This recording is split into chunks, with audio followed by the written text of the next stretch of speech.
الحمدللہ رب العالمین والصلاة والسلام علی رسولہ الکریم وعلی آلہ وصحبہ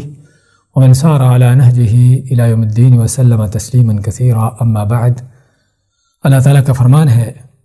ان عدۃ الشہور عند اللہ 12 شہرا فی کتاب اللہ یوم خلق السماوات والارض منها 4 حرم ذلک الدین القیم، کہ بے شک مہینوں کی تعداد اللہ نے جب سے آسمان و زمین کو پیدا کیا ہے 12 ہے، کہ جن میں 4 مہینے حرمت والے ہیں۔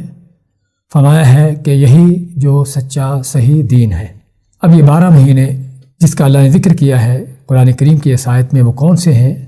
ہاں، یہ 12 مہینے وہ ہیں کہ جو ہجری سال کے ہیں، اسلامی سال کے، کہ جو محرم سے شروع ہو کر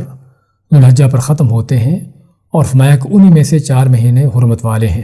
اور اللہ تعالیٰ نے اسی چیز کو دین القیم کا نام دیا ہے کہ یہی ہے جو سچا صحیح دین ہے، جس سے معلوم ہوا کہ ایک مسلمان کے لیے تاریخ بھی اللہ نے مقرر کی ہے، اور مسلمان کا فرض بنتا ہے کہ اسی اللہ تعالیٰ کی دی ہوئی تاریخ کے مطابق وہ اپنی زندگی کے معاملات کو چلائے۔ اس کو چھوڑ کر کافروں کی تاریخوں کو اپنانا اور کافروں کے کیلنڈروں کو لینا اسی تشبہ میں سے ہے، اسی طور طریقوں کو اختیار کرنے میں سے ہے جس سے آپ منع فرمایا آپ نے من تشبہ بقوم فہو منہم،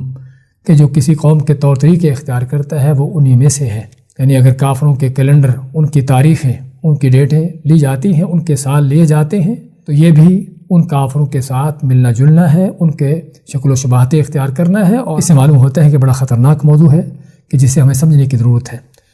اور اسی ضمن میں آج کل جو نیا سال شروع ہو رہا ہے کافروں کا، عیسائیوں کا، اس حوالے سے بات کرنا مناسب سمجھی کہ یہ مسلمانوں کا سال نہیں ہے، کافروں کا سال ہے،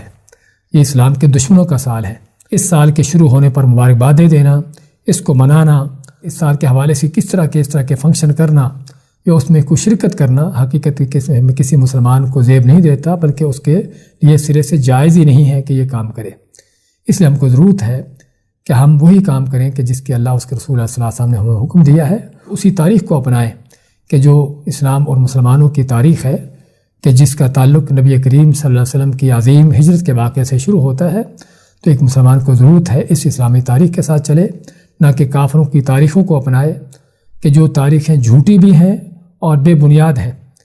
جس کا تعلق عیسیٰ علیہ السلام کی پیدائش کے حوالے سے اس کا ذکر کیا جاتا ہے، لیکن عیسیٰ علیہ السلام کی پیدائش ہی اس وقت نہیں ہوئی تھی جس کا کافر دعویٰ کرتے ہیں۔ تو یہ سراسر جھوٹ کی تاریخ ہے، ایک بے بنیاد تاریخ ہے۔